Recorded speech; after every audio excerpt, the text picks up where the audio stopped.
कांग्रेस ने किया जन समस्याओं को लेकर प्रदर्शन व चक्का जाम। पूर्व प्रदेश अध्यक्ष गणेश गोदियाल ने भी की शिरकत।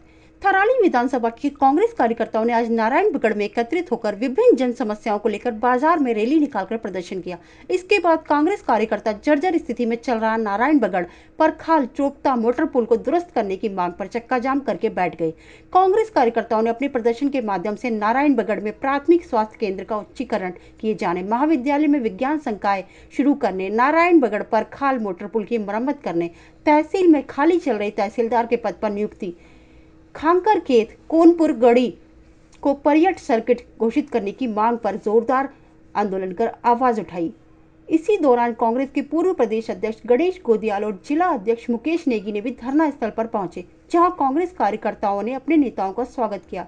गणेश गोदियाल इन दिनों गढ़वाल संसदीय क्षेत्र के भ्रमण पर निकले हुए हैं और कांग्रेस कार्यकर्ताओं से मिल रहे हैं, उनसे नजदीक आ रहे हैं। लोकसभा चुनाव में बतौर उम्मीदवार होने व उसी सिलसिले में संसदीय क्षेत्र में भ्रमण करने की बात पूछी गई तो उन्होंने सपाट शब्दों में कहा कि गढ़वाल संसदीय सीट पर कांग्रेस के पास उनसे बेहतर कई उम्मीदवार मौजूद हैं और ये भ्रमण कार्यक्रम बहुत पहले से निर्धारित था, इसलिए समयाभाव के चलते आजकल ये भ्रमण कार्यक्रम तय हो पाया है, जो कि एक कार्यकर्ता मिलन की सामान्य बात है। जर्जर मोटर पुल पर धरने पर बैठे कांग्रेस कार्यकर्ताओं को संबोधित करते हुए गणेश गोदियाल ने भाजपा सरकार पर जन समस्याओं की घोर अनदेखी करने के आरोप लगाते हुए कहा कि मौजूदा डबल इंजन की सरकार में इस मोटर पुल में से हर दिन सैकड़ों वाहनों में हजारों लोग सफर कर रहे हैं। सरकार का पीडब्ल्यूडी विभाग सिर्फ भारी वाहनों की आवाजाही नहीं करने का मात्र साइन बोर्ड लगाकर किसी बड़े हादसे का इंतजार कर रहा है। कहा कि न सिर्फ दूर दराज के मोटर मार्ग ही खस्ता हाल में है, बल्कि कई राजमार्गों के हालात भी बहुत खराब है। उन्होंने कांग्रेस कार्यकर्ताओं से कहा कि इसी तरह एक मजबूत और जनहितैषी विपक्ष की भूमिका को निभाते जनता की समस्याओं को समय समय पर उठाते रहें। इसके बाद धरना स्थल से उठकर सभी कांग्रेस कार्यकर्ता ब्लॉक सभागार में पहुंचे, जहां कांग्रेस कार्यकर्ताओं की बैठक ली गई। इन लोकसभा चुनाव के नजदीक आज सुप्तावस्था में चले गए कांग्रेस कार्यकर्ताओं में खासा जोश देखने को मिला। हमारी कांग्रेस पार्टी द्वारा तमाम जो राष्ट्रीय मुद्दे हैं, अग्निवीर योजना जो युवाओं को रोजगार करने के लिए है, तो हमारी जो राष्ट्रीय ग्रामीण जो महिलाओं को रोजगार देने की बात कही थी मनरेगा के तहत, उसके कार्य दिवस बढ़ाए जाए, श्रमिकों के 200 से 250 दिन किए जाए और जो विभिन्न प्रकार की जो समस्याएं हैं, आज हम इस पुल पर खड़े हैं, इस पुल को जिसकी स्थिति बनी है 1 साल से यहाँ पे किसी भी प्रकार की बड़ी दुर्घटना हो सकती है और देख रहे हैं हम कि अधिशासिया बेहतर द्वारा केवल बोर्ड लगा दिया जा रहा है और जो क्षेत्र को तमाम सर्वाधिक गाँव को जोड़ने के साथ साथ विकासखंड मुख्यालय को जोड़ने वाला जो पुल है उसकी स्थिति बहुत ही दयनीय है। इसमें तमाम प्रकार जो जनप्रतिनिधि आते हैं, हम देख रहे थे पूर्व में आज जो इस क्षेत्र के विधायक हैं, माननीय विधायक जी आए थे और जो हमारे आदरणीय सांसद हैं वो भी इस पुल से गुजरे हैं, लेकिन सरकार के जू न रिंगने के कारण आज विपक्ष ने मजबूती के साथ इस पुल में बैठने का काम किया और हम चाहते हैं, हम सरकार से यह मांग करते हैं कि अगर अभी भी आपके कानों में जू न रिंगे तो निश्चित रूप से हम एक उग्र आंदोलन करेंगे और तमाम प्रकार की जिस प्रकार के हमें आंदोलन करने हो हम निश्चित रूप से आंदोलन करेंगे। मुख्य समस्याएं हैं उनको लेकर के आज ब्लॉक कांग्रेस कमेटी के नेतृत्व में यहाँ पर धरना प्रदर्शन और जन आक्रोश रैली का आयोजन किया गया है और इसमें हमारी जो सबसे पहली मांग है कि जिस पुल में हम लोग धरने पे बैठे हुए हैं, ये पुल लगभग 8-10 सालों से ऐसी क्षतिग्रस्त पड़ा हुआ है और सरकार से कई बार इसकी मरम्मत कार्य के लिए हमने मांग की, लेकिन सरकार के द्वारा इस पर लगातार टाल बड़ाई करते हुए खाली ऐसी प्लेटें फेंकी गई है जिससे कभी भी बड़ी दुर्घटना हो सकती है।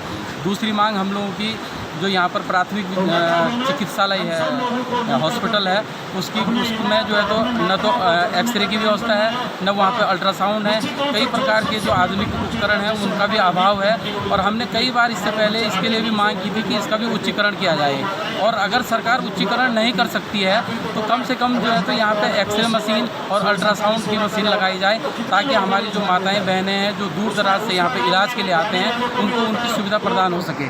तीसरी मांग, यहाँ पर 10 साल पहले तहसील बन चुकी है नारायणबगड़ में और कांग्रेस सरकार के टाइम पे तहसील का उद्घाटन हो चुका था, तहसील का निर्माण हो गया था, लेकिन तहसील के निर्माण होने के बाद भी आज 10 साल बीत गए हैं। 10 साल बीतने के बाद भी तहसीलदार की नियुक्ति नहीं हो पाई, यहाँ पर अस्थायी तहसीलदार नहीं है। तीसरी मांग हमारी यही है कि यहाँ पर जो है तो अस्थायी तहसीलदार की नियुक्ति हो। चौथी मांग, यहाँ पर अभी जो महाविद्यालय बना हुआ है, राजकीय महाविद्यालय मींग नारायणबगड़ में, वहाँ पर विज्ञान संकाय नहीं नहीं है। और जो कला संकाय जो खोला गया है उसमें भी कई विषयों का अभाव है, जैसे होम साइंस हो गया या भूगोल हो गया।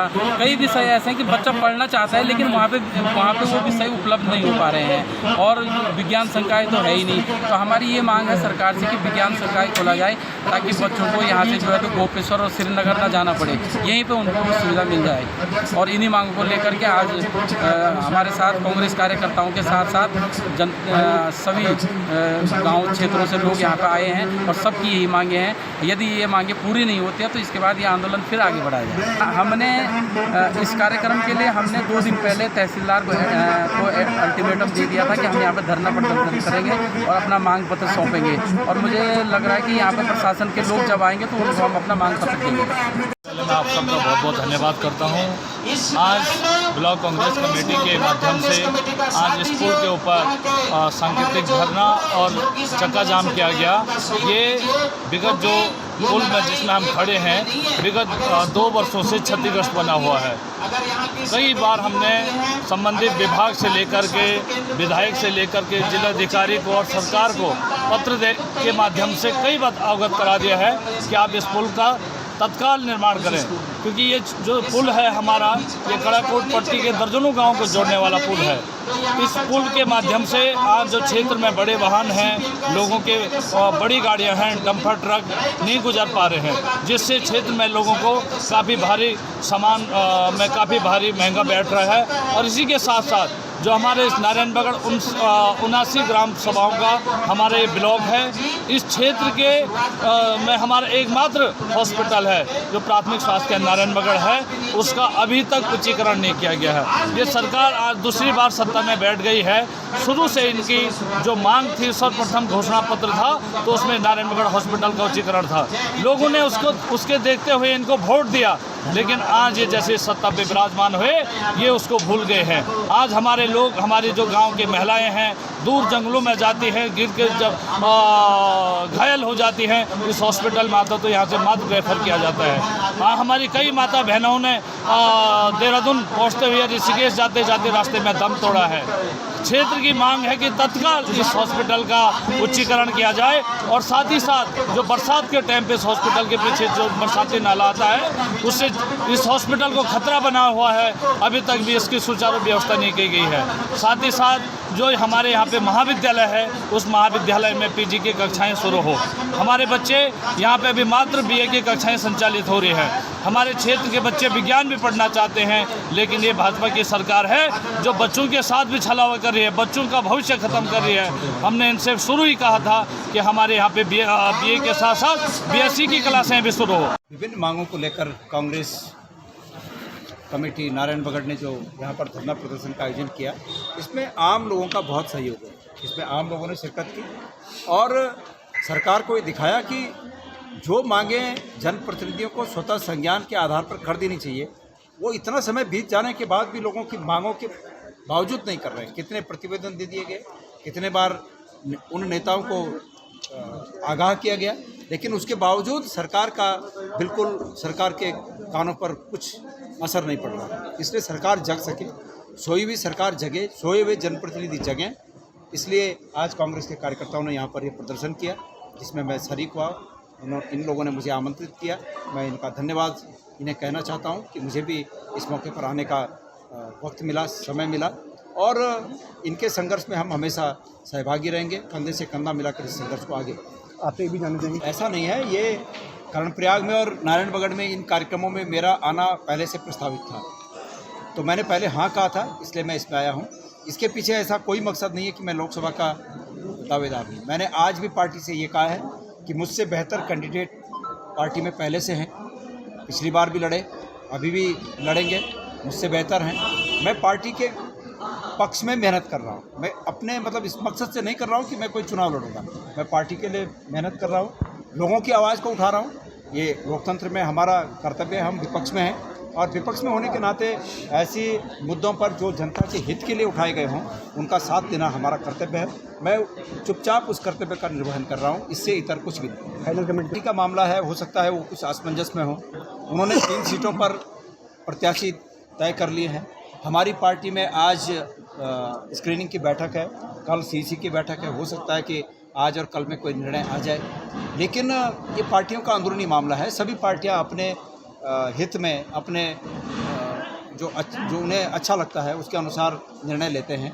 और इस पे हमें कहने कि उन्होंने 3 कर दिया, हमने अभी नहीं किया, हम भी आजकल में हम भी करेंगे, तो ये कोई महत्वपूर्ण बात नहीं है। जो भी करेंगे सोच होगा। हम तो इसमें विश्वास करते हैं कि संविधान ने जो लोकतंत्र में हमें संविधान ने जो अधिकार दिए हैं, उन अधिकारों का प्रयोग करते हुए और साथ साथ में जो कर्तव्य हमें दिखाए गए हैं, उस कर्तव्य का निर्वहन करते हुए हम संविधान की भावना का सम्मान करें और सब लोग इस लोकतंत्र के पर्व में, चुनाव के पर्व में चुनाव लड़ें, अच्छे से लड़ें, ईमानदारी से लड़ें। सबसे महत्वपूर्ण बात यह है कि ईमानदारी से लड़ें। आज जिस प्रकार से झूठ फैलाकर तमाम लोगों को गुमराह करके चुनाव जीतने की मंशा राजनेताओं की देखी जाती है, इससे बड़ा दुख होता है। हमें ये लगता है कि हम अपनी आगे आने वाली पीढ़ी को क्या शिक्षा दे रहे हैं? क्या इसी तरह लोकतंत्र चलेगा? और ख़ास करके 2014 के बाद जिस प्रकार से लोकतंत्र को कुचल कर तहस-नहस किया गया, संवैधानिक संस्थाओं को अपने राजनीतिक हित में साध लिया गया, उनके जैसे बोलते हैं ना, पेड़ की कलम करके कुछ नया वृक्ष उस पर लग गया, तो इसी प्रकार राजनीतिक कलमकारी करके अपने पक्ष के लोगों को उन संवैधानिक संस्थाओं में बिठाकर अपने राजनीतिक हित की साधना जिस प्रकार से की जा रही है, ये बहुत ही दुर्भाग्यपूर्ण है। खबर भारतवर्ष के लिए चमोली उत्तराखंड से सुरेंद्र धनेत्रा की रिपोर्ट। अपने शहर, अपने प्रदेश की ताज़ा खबरों के लिए लाइक करें, शेयर करें, सब्सक्राइब करें और हाँ, बेल आइकन दबाना ना भूलें, क्योंकि खबर हमारी, फैसला जनतंत्र का।